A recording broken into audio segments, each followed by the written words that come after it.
Olá, bem-vindos de volta ao Guia do Sobrevivente. Eu sou o Batata e a Rússia acaba de atacar a Ucrânia. Nesse momento, eles estão bombardeando todo o país. Sabe quem se ferra com isso, além dos ucranianos e dos russos, é claro?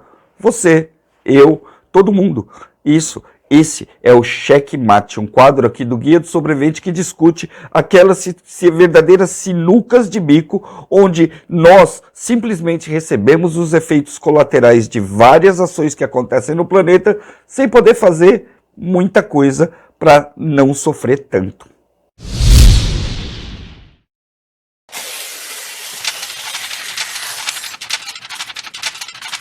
Nossa, que alarmismo, né? Eu comecei essa primeira parte do vídeo falando em não sofrer tanto.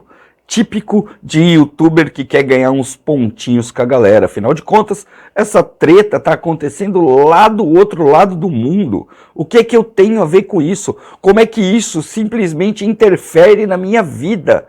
Nunca, jamais. Eu tô cagando e andando pros ucranianos e pros russos. Me deixa quieto aqui. Então eu vou te dar uma notícia para você digerir aí no conforto da sua sala impecável, onde nenhum conflito do planeta te afeta, ok? Em menos de 12 horas de conflito, o barril do petróleo já explodiu a marca dos $100 e subiu pelo menos 8% no mercado internacional. Alguns commodities seguiram exatamente a mesma linha. Você sabe por quê? Toda vez que você tem um evento, uma destruição em massa, um grande desastre, uma guerra, vários itens que são considerados essenciais têm um acréscimo de preço. Basta você ver qualquer desastre aqui no Brasil. A garrafa d'água, por exemplo, que custa R$2, numa área de desastre vai custar 10. Logo, a soja, por exemplo, já bateu um recorde de aumento instantâneo no momento que a primeira bomba russa caiu lá na Ucrânia. Por que isso? Porque países em guerra precisam desesperadamente de alimentos básicos. Ah, mas isso daí é só para os russos, né? Não, meu chapa, não. É para você também. É para mim também, é para todo mundo que está assistindo esse vídeo aqui.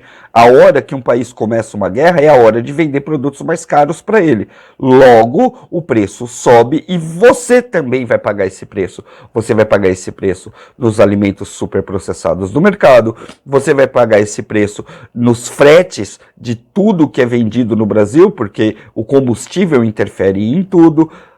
Só para finalizar, independente de você gostar do homem ou não, o cara tem informação privilegiada. Não foi à toa que o Bolsonaro foi até a Rússia para ver qual é que era. Porque ele sabe que a hora que a guerra começar, nós aqui vamos tomar uma paulada enorme dentro do Brasil, capaz até de abalar ou como a gente enxerga a popularidade do nosso presidente aqui no Brasil no ano eleitoral. Ele não foi lá porque ele é tão bobo assim. Tudo bem, ele pode ter feito umas burradas lá, falado umas besteiras, mas isso é normal do Bolsonaro. O que a gente sabe de fato é que ele foi lá para ver qual é que é, porque ele sabia que o efeito desse ataque lá na Ucrânia podia afetar direto nós brasileiros aqui. Se ele vai resolver essa treta toda aqui no Brasil de forma competente ou não, é outros 500. Mas tem muita coisa que não depende sequer da maior autoridade do Brasil, porque o barril não é nem cotado aqui, ele vem de fora. Mas como fica a questão de fato da Rússia e da Ucrânia? Como isso afeta esses países? Bom, um se ferrou, o outro nem tanto. A partir de agora e no decorrer desse conflito, eu vou mudar a sua forma de enxergar o que está acontecendo lá naquele lugar, ok? Toda vez que você ver a agressão russa, você vai ler a reação russa. Porque foi exatamente isso que aconteceu. O que está acontecendo na Ucrânia hoje é uma reação dos russos. Ah, mas eles atacaram. Sim, é verdade, eles atacaram. Eles foram a parte que partiram para os finalmente, ok? Mas eles estão reagindo. E o mundo, um mundo de covardes e um mundo de frouxos, odeia pessoas que reagem. O mundo como nós conhecemos hoje, na época do mimimi, está sendo meio que moldado por pessoas que sabem muito bem se posicionar como vítimas, ok? Eu não estou dizendo que tem um lado certo ou um lado errado nessa história, mas a reação russa era algo que todo mundo estava esperando, principalmente pelo fato do Vladimir Putin ter uma espécie de consciência sobrevivencialista. Ele sabia que em algum momento a Rússia ia se envolver numa treta gigantesca e que ele tinha que preparar o país para isso, principalmente para o tipo de sanções das quais ele era ameaçado. E ele foi ameaçado desde o começo. A OTAN foi lá do lado do cara, pegar o vizinho do cara, interferir na política do país, que podia afetar o país dele, tentar colocar literalmente uma faca no pescoço do Putin. O que ele fez? Ele meteu a porrada antes que isso acontecesse. Ele reagiu a uma ameaça que não foi ele que começou. Porque a Rússia ela tem, de fato, uma doutrina defensiva muito forte.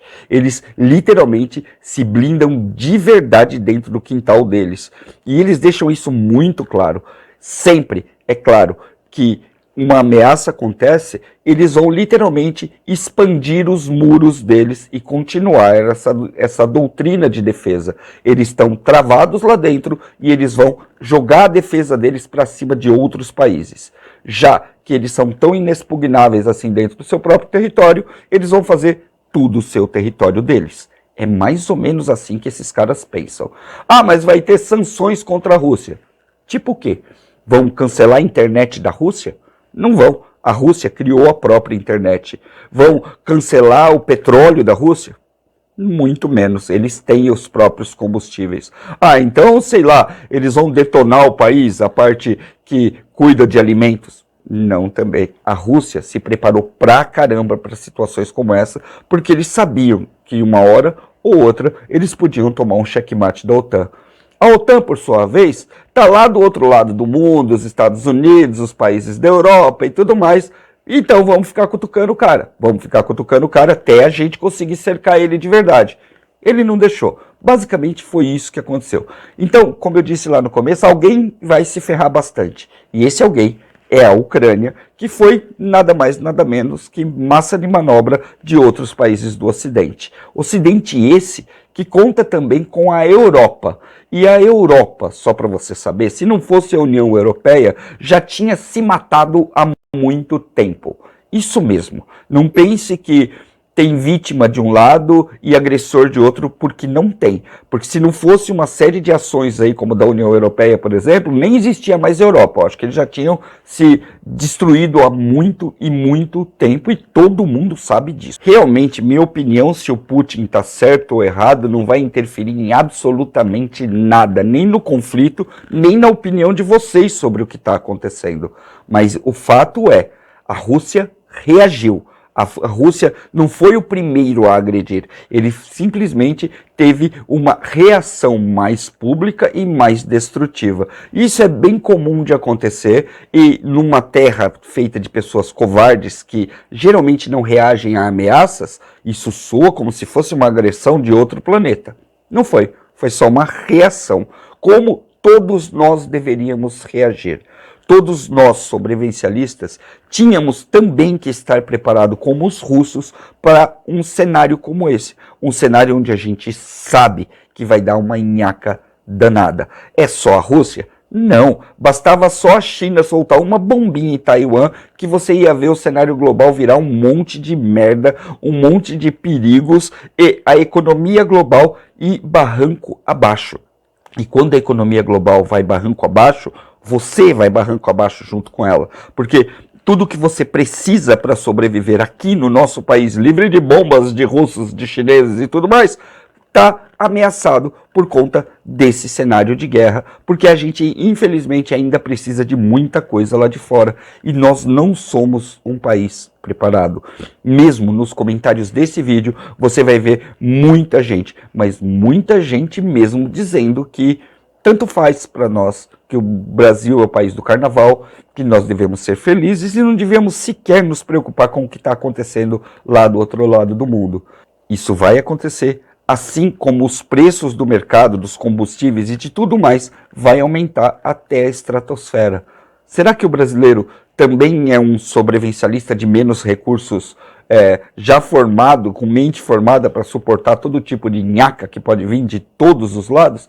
Eu acredito que sim. Nós somos um povo que aceita muito facilmente todo tipo de porcaria que é jogada em cima da gente. Para você ter uma ideia, nós temos um candidato em potencial à presidência, bem nas pesquisas, que é um ladrão. Ele estava preso até ontem por roubar o povo brasileiro, ele e a quadrilha dele. E hoje esse cara está no auge das pesquisas. Você quer povo mais ovelha que o brasileiro? Você quer povo que menos preparado e mais assertivo a esses tipos de porcaria do que o povo brasileiro? Pois bem, por isso que muitas vezes é ofensivo quando uma pessoa como eu, por exemplo, vem aqui na internet e descarrega um caminhão, ou desce o pau em alguma coisa, ou reage a outra coisa. Quem reage sempre será tomado como agressor, porque na cabeça de todo mundo você tem que tomar paulada e ficar quieto. Mas eu não vou fazer isso. Eu vou fazer exatamente como todos os lados desse conflito estão fazendo. Eu vou me preparar. Eu já sei que no próximo mês e o outro, ou enquanto durar esse conflito, o petróleo vai para a estratosfera, o preço dos alimentos e dos commodities vão para a estratosfera, o ferro vai ficar mais caro, os grãos vão ficar mais caros, os minérios vão ficar mais caros, o combustível, os importados, tudo vai ficar muito mais caro. Agora, no início do conflito, o dólar deu uma caída, já começou a subir de novo. O dólar subiu vários porcentos em poucos minutos de guerra. A gente estava vindo numa queda de dólar, agora já está subindo de novo. Ou seja, tudo que acontece no mercado internacional que gira em torno do dólar vai me afetar, mesmo aqui sentado embaixo da terra, dentro de um bunker. Se eu não me preparar, meu amigo, ninguém vai me preparar. Eu não vivo num país que eu posso contar com a preparação governamental para me proteger. Sequer temos estoques reguladores ou qualquer outro meio de nos garantir a manutenção do nosso estilo de vida por um tempo. Nós não temos preparo. Tudo aqui é empurrado pela barriga. E se você não se preparar, ninguém vai fazer nada por você. Você vai ser mais uma estatística dos efeitos colaterais de uma guerra que está acontecendo do outro lado do mundo. Então, aproveita agora. Coloca aqui embaixo o que você pensa sobre isso. Você acha que vale a pena se preparar nesse momento para o que está acontecendo lá na Ucrânia? É um conflito lá do outro lado do mundo afetando você aí na sua casa. É mole? Não, não é. É globalização. É o mundo que nós vivemos atualmente. E só cabe a nós mesmos reagir ou não a essa situação, mesmo sendo taxado de agressores, por imaginar que a nossa preparação vá ferir os pobres coitados das ovelhas que simplesmente estão dançando o carnaval nesse exato momento. Agora é o seguinte, eu preciso que você coloque o que você pensa sobre isso aqui nos comentários, ok? Claro, sempre mantendo a cordialidade com aqueles que vão discordar de você.